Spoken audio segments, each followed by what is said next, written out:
Dream stories की दुनिया।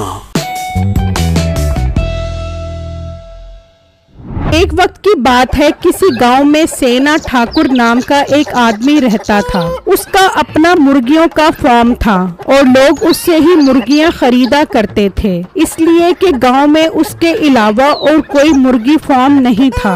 सेना ठाकुर का एक बेटा था जिसका नाम बिट्टू था। वो घर पर ही रहता था। बेटा जाकर अपने अब्बू को खाना दे कर आ, उन्हें बहुत जोर की भूख लग रही होगी। अम्मी जान मुझे ना कहा करो कुछ भी। अब्बू का मुर्गी फार्म इतना दूर है, मैं वहाँ तक जाता हूँ तो काफी कमजोर हो जाता हूँ। नहीं बेटा, तू इतना मोटा होके क्या करेगा? अपना पेट देखा है तूने? ऐसा लगता है गैस का सिलेंडर हो। अम्मी जान आप मेरे मुताबिक के पीछे क्यों पड़ी हुई हो? क्यों आप मेरे पेट को नजर लगाओगी? अपनी नजर लगाऊंगी, जरूर लगाऊंगी। मैंने क्या इसमें खजाना रखना है? तू जाकर अपने अब्बू को रोटी दे कर आ जा। फिर बिट्टू गुस्से में खाना लेकर चला जाता है और जब वो अपने फार्म पर पहुंचता है तो उसका बाप कहता है, बेटा आज बहुत देर लगा दी तुमने खाना लेकर आने में। अरे सेना ठाकुर ये लड़का कौन है? हाँ कौन है? यार ये मेरा बेटा है, इसका नाम बिट्टू है। वाह माशाल्लाह काफी तगड़ा बेटा है तेरा, पहले तो कभी इसको नहीं देखा। हाँ ये बरखुरदार घर पर आराम करते हैं, इसलिए ही बहुत कम नजर आते हैं। अरे यार तू क्यों इतनी मुशक्कत करता है? अपने बेटों को भी अपने साथ काम पर लगा ताकि ये तेरा हाथ बटाए। हाँ बटाए। अंकल आप तमीज से बैठो, क्या आप मेरे अब्बू को गंदे गंदे मशवरे दे रहे हो? बस तो इन्होंने क्या गलत बात की है? सही तो कहा है, ये नहीं कि काम में मेरा हाथ बटाए, हर वक्त घर पे बैठा रोटियां तोड़ता रहता है। रोटियां तोड़वाना तो माँ बाप का हक होता है। अगर मैं रोटियां नहीं तोड़ूंगा तो चुस्त जुड़ुस्त और चाको चौबंद कैसे हो पाऊंगा? रोटियां तोड़ना कोई बुरी बात नहीं है, लेकिन जो तू चारपाइयाँ तोड़ता है उसका क्या? अब्बू जान आप लोगों को मेरे आराम की कोई फिक्र नहीं है, मैं जा रहा हूँ यहाँ से। फिर बिट्टू वहाँ से चला जाता है। अरे भाई मैं तुझे बता रहा हूँ, इसे काम पर लगा वरना ये तुम पर बोझ बन जाएगा और तुम्हारा जीना मुश्किल कर देगा। हाँ कर देगा।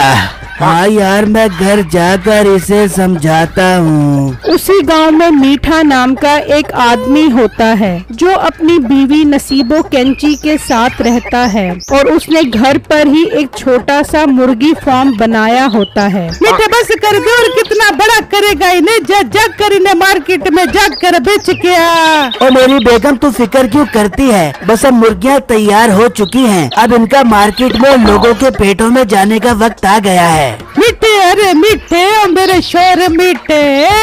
हाँ हाँ बोल बोल, मस्के क्यों मार रही है? अरे मीठे मैं मस्के नहीं मार रही। एक तो जब भी तुझसे प्यार से बात करो तो तू यही समझता है कि मैं तुझे मस्के मार रही हूँ। जा मैं तेरे से बात ही नहीं करती। और मेरी मोटी नाक वाली बेगम नाराज क्यों होती है? चल बता क्या बात है? मीठे एक मुर्गा काट के मेरे पेट में डाल दे, बड़ा मजा आ जाएगा। इस मुर्गे की मुर्गा कढ़ाई बना दूंगी और गटर गटर खा जाऊंगी। और बेगम दिल खुश कर दिया तूने। अभी एक मोटा मुर्गा काटता हूँ, काली मिर्चों वाली कढ़ाई बनाई। ठीक है मीठे, मैं काली मिर्चों की कढ़ाई बना दूंगी, लेकिन उससे पहले मैं जाकर नहा दूंगी। वहाँ शाम में जब बिट्टू का बाप घर आता है तो कहता है, बिट्टू मेरे बेटे देख, अब तेरे बाप की हड्डियाँ बहुत कमजोर हो गई हैं। मेरा एहसास कर, मेरे साथ काम में मेरा हाथ बटा। आखिर ये काम मैं तेरे लिए ही तो कर रहा हूँ। इसे क्या समझा रहे हो? इसे बात करना तो दीवार के साथ सर बोलने के बराबर है। अरे बेगम तू मेरे बेटे को इतना बुरा मत कह, तू देख ली एक दिन ये मेरा बाजू बनेगा। अभी तो फिलहाल ये बोझ ही बना हुआ है। अब्बू जान अगर आपको लगता है कि मैं आप पर बोझ हूँ तो अब्बू जान मैं आज ही से आपके साथ फार्म पर जाऊँ जाऊंगा और आपका बाजू बढ़ूंगा उल्टे हाथ वाला।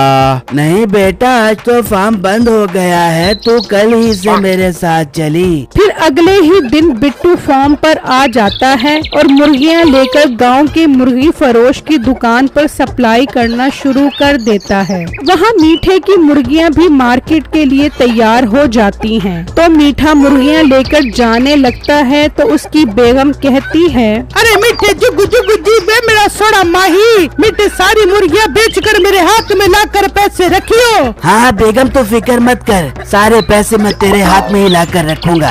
मीठे बहुत ज्यादा खुश हूँ मैं आज।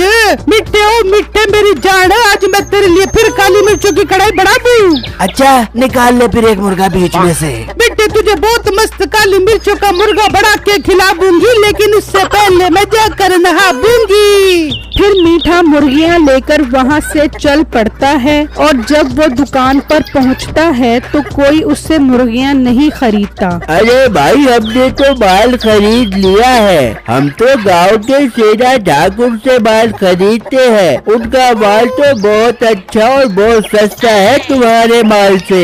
इसी तरह कोई भी उसका माल नहीं खरीदता और मीठा गुस्से में घर आ जाता है। मीठे ये मुर्गियां क्यों वापस लेके आ गया है? और बेगम, कोई मुझसे माल ही नहीं खरीद रहा, सब यही कह रहे हैं कि हम सेना ठाकुर से माल खरीदते हैं। मीठे इसका मतलब हमारे सारे ख्वाब टूट गए। और बेगम, मैं तेरे ख्वाब टूटने नहीं दूंगा। मैं आज ही सेना ठाकुर का मसला हल कर दूंगा हमेशा के लिए। मैं आज रात को ही उसकी मुर्गियों को जहर दे दूंगा और उसके फार्म को आग लगा दूंगा।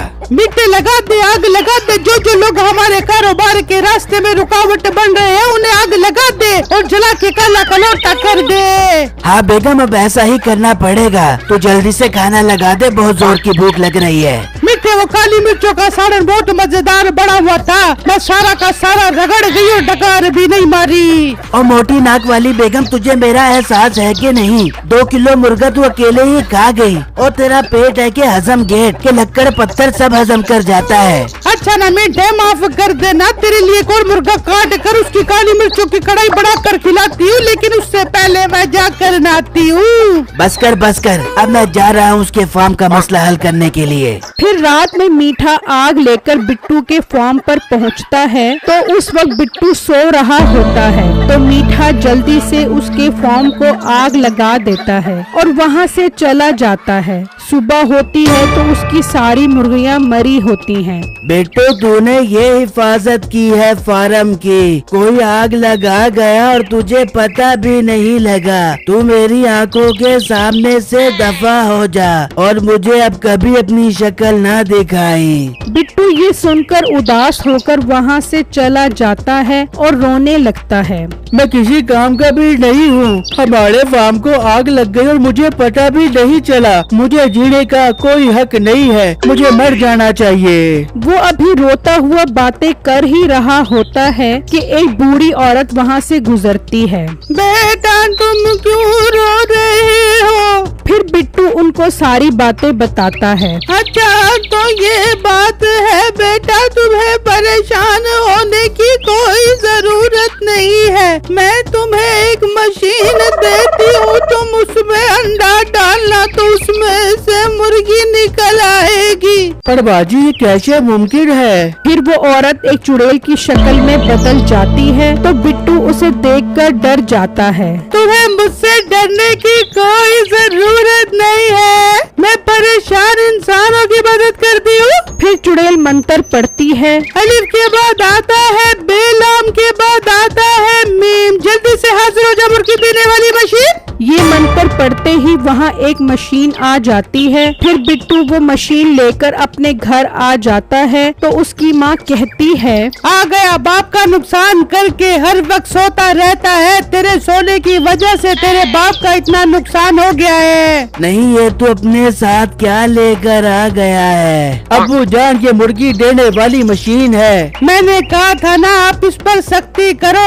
ज्यादा सोने की वजह से इसका दिमाग भी सो गया है। कैसी बेकी बातें कर रहा है ये? माँ जी, मैं सच कह रहा हूँ, ये मुर्गी देने वाली मशीन है। इसमें अंडे डालो तो उसमें से मुर्गी निकलती है। अच्छा, ये अंडे डालने से मुर्गी देती है? बेगम जरा तू अंडे तो लेकर आ, मैं अभी देखता हूँ। फिर बिट्टू की माँ अंदर जाती है और वहाँ अंडे लेकर आती है और बिट्टू को देती है। और फिर जब बिट्टू अंडे मशीन में डालता है तो उस मशीन से मुर्गियाँ निकलने लगती हैं। बिट्टू की माँ और बाप ये सब देखकर हैरान रह जाते हैं। अरे बिट्टू बेटा, ये मशीन तो वाकई मुर्गियाँ देती है, तू ये मशीन कहाँ से लेकर आ गया?